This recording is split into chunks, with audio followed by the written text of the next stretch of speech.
দুর্ধর্ষ এবং রোমাঞ্চকর একটা জয় পেল ইংল্যান্ড। আর এই জয়ের সাথে সাথে পাকিস্তানের সেমিফাইনালে যাওয়া এক প্রকার ওই খুব টিমে হলেও টিকিয়ে রাখলো কিন্তু ইংল্যান্ড। নিউজিল্যান্ডেরও 3 পয়েন্ট, আর শ্রীলঙ্কাকে হারালে পাকিস্তানও 3 পয়েন্ট পাবে, শুধুমাত্র ডিফারেন্স থাকবে রান অর্ডারের। তবে প্রশ্ন, শ্রীলঙ্কাকে কি ঘরের মাটিতে হারাতে পারবে পাকিস্তান? আগামীকালকেই ম্যাচ। আজকের ম্যাচে কি হলো সমস্ত আলোচনা করব। তার আগে বলে রাখি বন্ধুরা, আপনারা দেখছেন স্পোর্টস বাংলা এবং এই চ্যানেলটিতে আপনি হয়তো নতুন, আর যদি আপনি নতুন হয়ে থাকেন, এই চ্যানেলটি সাবস্ক্রাইব না করে থাকেন, তাহলে রিকোয়েস্ট করব সাবস্ক্রাইব করে আমাদের সঙ্গে জুড়ে থাকুন। শুধু তো এই বিশ্বকাপই শেষ নয়, এরপর আইপিএল, তারপর আরও অনেক টুর্নামেন্ট, অনেক বড় বড় ট্রফি হবে, ভারতেও আসবে, বিদেশেও যাবে। কিন্তু এই মুহূর্তে দাঁড়িয়ে যা সিচুয়েশান, তাতে আমাদের গ্রুপেও একটা যেরকম আটকে আছে ওয়েস্ট ইন্ডিজ নাকি ইন্ডিয়া সেমিফাইনালে যাবে, কারণ এক প্রকার সাউথ আফ্রিকা তো চলেই গেছে। অন্য গ্রুপেও কিন্তু খেচাকল আটকে গেল। আজকে যদি নিউজিল্যান্ড জিতে যেত আর কোনো প্রশ্নই থাকতো না, ওই গ্রুপ থেকে নিউজিল্যান্ড এবং ইংল্যান্ড পৌঁছে যেত সেখানে আজকের ম্যাচের জন্য। আর ইংল্যান্ড যা পারফর্ম করেছে, সেই জন্য বলে রাখতে পারি পাকিস্তান এখনও টিম হলেও কিন্তু জায়গায় রয়েছে। সমস্ত বিষয় আপডেট দেবো। শুরুতে বলে রাখি, আজকের আমি দুপুরবেলাতে এই ইনফরমেশানটা নিয়ে একটা ভিডিও বানাতে গিয়েছিলাম, তারপর ভাবলাম শুধু এই একটা ইনফরমেশানের উপরে ভিডিও বানিয়ে লাভ নেই, রাত্রে একেবারেই দেখা হবে আপনাদের সঙ্গে। বিষয়টা খানচাঁদ সিং, তিনি হচ্ছে রিঙ্কু সিংয়ের বাবা। 2-3 দিন আগে থেকেই আপনারা খবর পাচ্ছেন, রিঙ্কু সিং বাড়িও চলে গেছিলো আহমেদাবাদ থেকে, যখন চেন্নাইতে গেল সেখান থেকে চলে এসেছিল উত্তরপ্রদেশে, নয়ডার কাছে একটি হাসপাতালে ভর্তি ছিলেন ওনার বাবা। স্টেজ 4 ক্যান্সার ছিল। সেদিনই বলে দিয়েছিলাম যে খুব বড় আর অন্যদিকে যাবে না বিষয়টা, কারণ ভেন্টিলেশনে নিয়ে চিকিৎসা যখন হচ্ছে তখন ওই নেগেটিভ ধরে নিতে হবে। সেই নেগেটিভিটি ঘটে গেছে, গতকালকেই কিন্তু উনি মারা গিয়েছেন এবং ওনার আত্মার শান্তি কামনা করি। এবং এই মুহূর্তে রিঙ্কু সিংয়ের পরিবার যেন, বা রিঙ্কু সিং যেন তার পরিবারের সঙ্গে থেকে তার মানসিক যে জায়গাটা সেটা যেন ঠিকঠাক থাকে এবং আগামী দিনে রিঙ্কু সিংয়ের থেকে অনেক ভালো পারফরমেন্স আমরা দেখতে চাই। এটা একটা ইনফরমেশান। দ্বিতীয় আর একটা বলে দিই, ভারতীয় টিম কিন্তু কলকাতাতে নেমেছে, তবে আজকে একটা অদ্ভুত ঘটনা ঘটেছে। ভূমিকম্পর জন্য আজকে কলকাতাতে যে ভূমিকম্প হয়েছে দুপুরে, তার জন্য 1 ঘন্টা লেটে এই সূর্যকুমার যাদব সহ আমাদের পুরো ভারতীয় টিম নিয়ে যে বিমান কলকাতায় নেমেছে, 1 ঘন্টা লেটে নেমেছে। এই রিস্ক না নেওয়াটাই ভালো ছিল, দরকার ছিল না। সব কিছু দেখে নি, কারণ যে কোনো একটা ভূমিকম্পর পরে আফটার শক বা আফটার এফেক্ট হয়, সেগুলোকে দেখে নিয়ে বুঝে। আমরা এরকমও খবর পেয়েছি যে একেবারে কলকাতার কাছাকাছি পৌঁছে আমাদের কলকাতার উপরে 2-4 বার চক্কর খেয়ে তারপর যখন দেখেছে সব স্টেবল, তখন কিন্তু ল্যান্ড করেছে। তো প্রায় 1 ঘন্টা লেটে বিমান ল্যান্ড করে। আর একটা বিষয় নিয়ে আলোচনা করব, সেটা হচ্ছে এই দুজন প্লেয়ার। গতকালকের যে ম্যাচ ছিল, সেই ম্যাচে হার্দিক পান্ডিয়া ছিল হচ্ছে প্লেয়ার অফ দ্য ম্যাচ, কিন্তু ইম্প্যাক্ট প্লেয়ারের প্রাইজ তো আমাদের টিম ম্যানেজমেন্ট দিয়ে থাকে।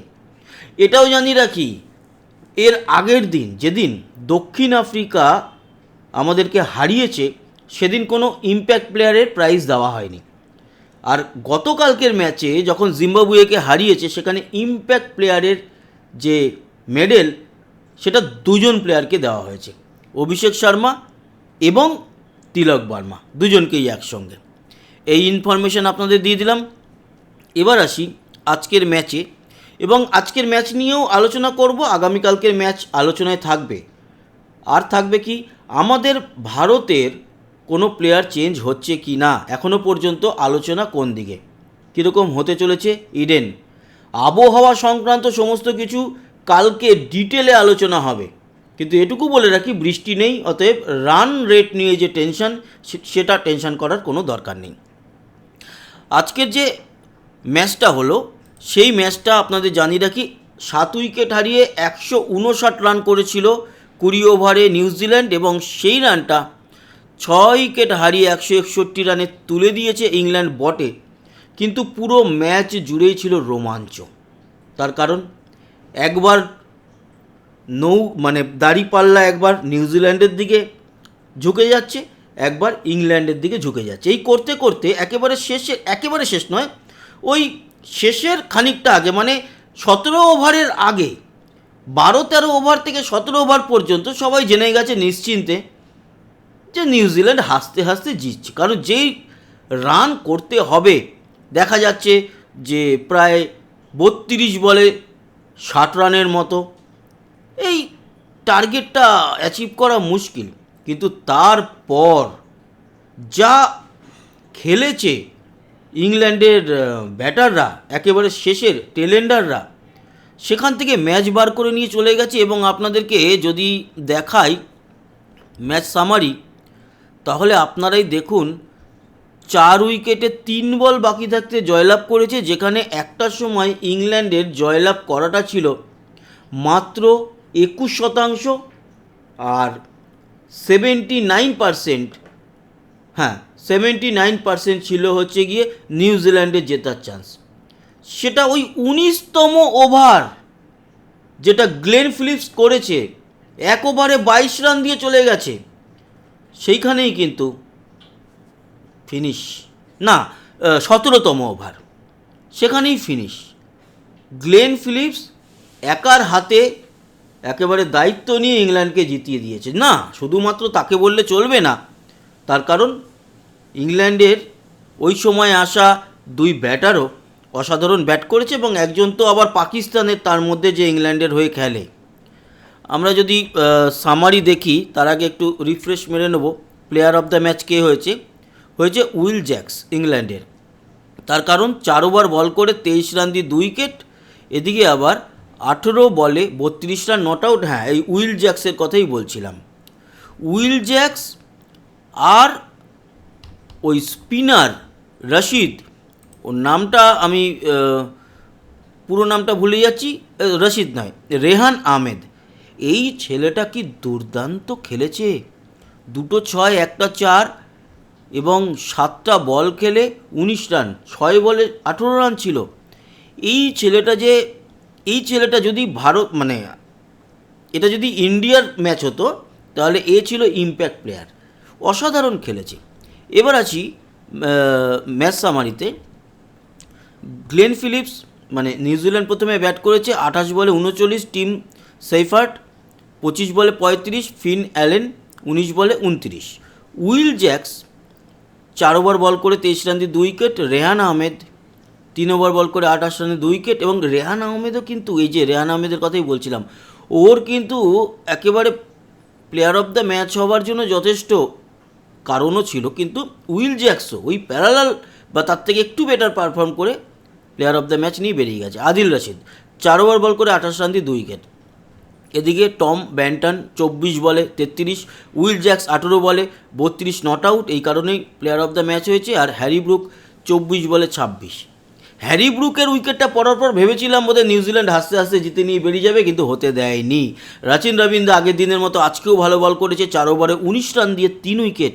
এছাড়া লকি ফার্গুসন 2 ওভার বল করে 14 রান দিয়ে 1 উইকেট, আর ম্যাট হেনরি 2.3 ওভার বল করে 19 রান দিয়ে 1 উইকেট। এই যে পারফরমেন্সটা করে দিয়ে গেল ইংল্যান্ড, আপনাদের বলে রাখি, সবাই বলছে না এই মুহূর্তের টপ বা হট ফেভারিট হচ্ছে দক্ষিণ আফ্রিকা, একসাথে প্যারালালি আপনারা ইংল্যান্ডকেও ধরে রাখুন। কারণ ইংল্যান্ডও পরপর যেভাবে এই 3টে ম্যাচ জিতল সুপার 8-এর গ্রুপে, সেখানে আপনারা 100% ধরে রাখুন যে যতটা ফেভারিট সাউথ আফ্রিকা, ততটাই ফেভারিট বা তার থেকে বেশি ফেভারিট এখন এই মুহূর্তে আজকের ম্যাচের পর ইংল্যান্ড। যে কোনো জায়গা থেকে ম্যাচ বার করে নিয়ে চলে যাচ্ছে।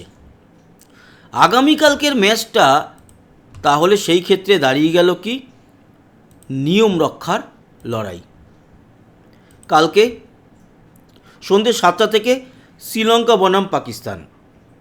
এই ম্যাচটা শ্রীলঙ্কা জিততে পারে 43%, পাকিস্তান 57%। তারপর আসছি পাকিস্তানের ওই হালকা আলোর ব্যাপারটা। কালকের ম্যাচটা পালিক্কেলে, এবং সেখানেও কিন্তু ওই স্পিন নির্ভরই প্রায়। তবে কালকের ম্যাচে পাকিস্তান খানিকটা এগিয়ে আছে, তবে এগিয়ে থাকলেই চলবে না। কেন? তার কারণ হচ্ছে, যেহেতু পয়েন্টস টেবিল বলছে পজিশন বা এই মুহূর্তের যা সিচুয়েশন, সমীকরণ, সেটাই আমাদের গ্রুপ দেখে লাভ নেই। আমাদের গ্রুপে হচ্ছে গিয়ে সমীকরণ একদম সিম্পল। ওয়েস্ট ইন্ডিজ আর ইন্ডিয়া এই ম্যাচে, যেটা রবিবার রয়েছে সন্ধ্যে 7টা থেকে ইডেনে, সেখানে আমাদের ওই ম্যাচে যে জিতবে সেই পৌঁছে যাবে। অতএব এটা একেবারে সিম্পল সমীকরণ। কিন্তু এখানে সমীকরণ কি? ইংল্যান্ড তো পৌঁছে গেছে, কোনো প্রশ্নই নেই, 3টে ম্যাচে 6 পয়েন্টস পেয়ে গেছে, সব কটা জিতে। নিউজিল্যান্ড এবং পাকিস্তানের মধ্যে একটু চাপানুতর। কেন? নিউজিল্যান্ডও সব কটা খেলে ফেললো, তাতে 3 পয়েন্ট সংগ্রহ করতে পেরেছে। শ্রীলঙ্কা শূন্যতেই থাকবে, শ্রীলঙ্কা যাওয়ার কোনো প্রশ্ন নেই, জিতলেও 2। যদি শ্রীলঙ্কা পাকিস্তানের ম্যাচ আগামীকাল যেটা রয়েছে তাতে শ্রীলঙ্কা জেতে, তাহলে শ্রীলঙ্কা 2-এ থাকবে, পাকিস্তান 1-এই থাকবে, বাকি নিউজিল্যান্ড আর ইংল্যান্ড চলে যাচ্ছে। কিন্তু পাকিস্তান যদি জেতে তাহলে হবে কি, এখানে 3 পয়েন্ট হবে পাকিস্তানের। কিন্তু এই যে নেট রান রেটে নিউজিল্যান্ড কিন্তু +1.390 রয়েছে, আর পাকিস্তান রয়েছে -0.461। তার মানে দেখুন, ওই একেবারে চুলচেরা বিশ্লেষণ না করে যদি এই সাদা মাটা গোদাভাবে একটু হিসাব করে আপনাদের বলি, তাহলে যদি কালকে শ্রীলঙ্কা প্রথমে ব্যাট করে, সাপোজ রান তুলল হচ্ছে গিয়ে ওই 170-80 মতো, সেই রানটা পাকিস্তানকে তুলতে হবে ওই 7-8 ওভারের মধ্যে। ওকে, তবে গিয়ে এই রান রেটটার উপরে যেতে পারবে। আর যদি পাকিস্তান প্রথমে ব্যাট করে, তাহলে পাকিস্তান যদি ওই একই 170-180 রান যদি তুলতে পারে, তাহলে শ্রীলঙ্কাকে অল আউট করে দিতে হবে 7-8 ওভারের মধ্যে। তার মানে বিষয়টা কিন্তু কঠিন, এতটা সহজ নয়। এখন দেখা যাক কি হয়, কারণ পাকিস্তানের ভাগ্য কিন্তু চলছে, শেষ পর্যন্ত টিকে আছে পাকিস্তান, মানে এখনও যে আশার আলো নিভে গেছে তা নয়। আমাদের যে প্লেয়ারদের নিয়ে আলোচনা, সেটা খুব ছোট্টর উপরে করব। দেখুন, এই সেটে আপাতত কোনো চেঞ্জের খবর আসেনি, যা খবর পেয়েছি এই টিম নিয়েই এগোতে চলেছে। শুধুমাত্র এই বোলারদের যে জায়গা, সেখানে কুলদীপ যাদবকে নিয়ে একটু আলোচনা চলছে। এছাড়া আমাদের যে লাস্ট ম্যাচে 11 খেলেছে, সেই 11 নিয়েই আমরা এগোচ্ছি বলে শুনেছি। কালকে সকালে আরও বেটার খবর পাবো, এবং তখন আরও ডিটেল আপডেট নিয়ে আপনাদের সঙ্গে দেখা হচ্ছে। তো বন্ধুরা, আজকের মতো এই ছিল আলোচনা। আশা করি আপনাদের এই ইনফরমেশানগুলো ভালো লাগলো। সবাই ভালো থাকবেন, সুস্থ থাকবেন। কালকে আবার দেখা হচ্ছে, আর সাবস্ক্রাইব করে অবশ্যই সঙ্গে থাকবেন। ততক্ষণের মতো টাটা।